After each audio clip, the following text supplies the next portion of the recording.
अपघाताच्या अनुषंगाने जे विविध प्रश्न आलेले आहेत त्या दृष्टीने आता आपण जाऊयात सतीश ढगे यांच्याकडे. सतीशजी, मगाशी तुम्ही जर बघितलं असेल तर अमोल मिटकरींनी अनेक आणखीन प्रश्न सुद्धा उपस्थित केलेले आहेत.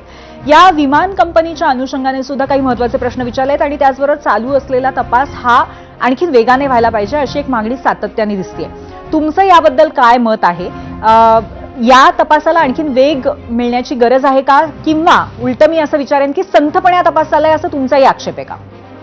नक्कीच पूर्वी खऱ्या अर्थानं या प्रकरणाचा जर आपल्याला छडा लावायचा असतील तर याला दोन अँगल आपण कन्सिडर केले पाहिजे. वेळोवेळी मग रोहित पवार असतील, आत्ताच अमोल मिटकरी असतील आणि वेगवेगळ्या नेत्यांनी लोकांनी त्या ठिकाणी जी शंका व्यक्त केली तर याला आपण सर्कमस्टेन्शियल एव्हिडन्स म्हणजे वेगवेगळ्या प्रकारचे प्रश्न जे आहेत ते व्हॅलिड प्रश्न आहेत, एक गोष्ट. दुसरी गोष्ट जी आहे, एक प्रकारे आपण ज्याला म्हणू की याची जी राजकीय अँगल आहे ते राजकीय अँगलही आपण त्या ठिकाणी पाहिले पाहिजे, ही दुसरी गोष्ट. पण जर खऱ्या अर्थाने याचा छडा लावायचा असेल तर फक्त सर्कमस्टेन्शियल एव्हिडन्सेस किंवा राजकीय अँगलची चर्चा करून किंवा त्याचा तपास करून जे आहे नेमकं काय कारण होतं हे सापडणार नाही. दुसरा जो अँगल आहे टेक्निकल अँगल, मग तांत्रिक दृष्ट्या खरोखरच कुठे चुकलं, मग यामध्ये अपघातही असू शकेल किंवा सो कॉल्ड घातपात जरी त्या ठिकाणी असला तर तांत्रिक दृष्ट्या कुठे चुकलं हे जर आपल्याला शोधायचं असेल तर त्यासाठी ब्लॅक बॉक्स हा आत्मा आहे. फ्लाईट डेटा रेकॉर्डर जे आहे वेगवेगळ्या प्रकारचा डेटा त्या ठिकाणी असणार आहे, किती उंचीवर होतं, काय स्पीड त्या ठिकाणी होती, आणि कॉकपिट व्हॉइस रेकॉर्डरच्या माध्यमातून जे आहे नेमकं शेवटच्या क्षणामध्ये जे आहे पायलट आणि को पायलट मध्ये काय चर्चा झाली, एटीसीशी त्यांची त्या ठिकाणी काय चर्चा झाली, साधारणतः 100हून अधिक वेगवेगळ्या प्रकारचे पॅरामीटर्स याच्या माध्यमातून आपल्याला डिकोड करता येणार आहेत. आणि हे ज्यावेळेस आपण डिकोड करू शकू त्याच वेळेस आपल्याला त्यातलं तांत्रिक कारण कळेल आणि राजकीय अँगल त्या ठिकाणी आहे. आता वेगवेगळ्या प्रकारची जी तपासणी त्या ठिकाणी सीबीआयची चर्चा होतीये, ऑलरेडी जे आहे सीआयडी तपासणी त्या ठिकाणी करते.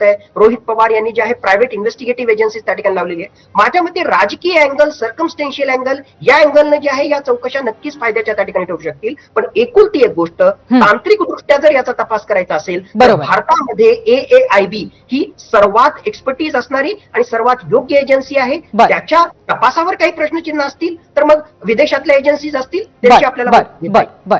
नक्कीच सतीशजी, म्हणजे वस्तुनिष्ठ पद्धतीने आणि तांत्रिकदृष्ट्या ही चौकशी होणं गरजेचं आहे. याच्यामध्ये नक्कीच भावभावना खूप मिसळलेल्या आहेत, परंतु वस्तुनिष्ठ चौकशी गरजेची आहे.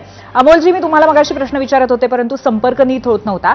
आत्ताच्या घडीला तुमच्या मते आणखीन पुन्हा एकदा बहुतेक त्यांच्याशी संपर्क तुटलाय. अभिजितजी, तुमच्याकडे येते, तुम्ही सहमत आहात का की ही वस्तुनिष्ठ चौकशी झाली पाहिजे आणि त्याचबरोबर वेग आणण्यासाठी आणखीन प्रयत्न केले गेले पाहिजेत सरकारकडनं? नाही, महत्वाचं काय मॅडम की आज वस्तुनिष्ठ चौकशी तर झालीच पाहिजे. अजितदादा म्हणजे एक मेला तर चालेल पण लाखाचा पोशिंदा म्हणून दादाकडे बघितलं जायचं.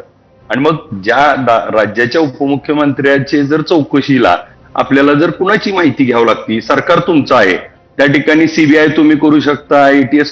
आज वाजेच्या तिथे अंबानीच्या घराच्या समोर बॉम्ब ठेवला, वाजे गेले, गाडी गेली. मग असं जर होणार असेल तर मग ह्याच्यावर सगळीकडे प्रश्नचिन्ह होतो. तर त्या निमित्तानं मग सीबीआय लावा, निवृत्ती न्यायाधीश लावा, तुम्ही आंतरराष्ट्रीय लावा, सेंट्रल गव्हर्नमेंटची घ्या, ज्या ज्या करायच्या त्या सगळ्या चौकशा वेगवेगळ्या पद्धतीनं करा. पण दादांचा हा अपघात आहे का घातपात आहे हे महाराष्ट्राच्या समोर आलं पाहिजे. सामान्य लोकांच्या मध्ये त्या ठिकाणी भयभीत वातावरण आहे.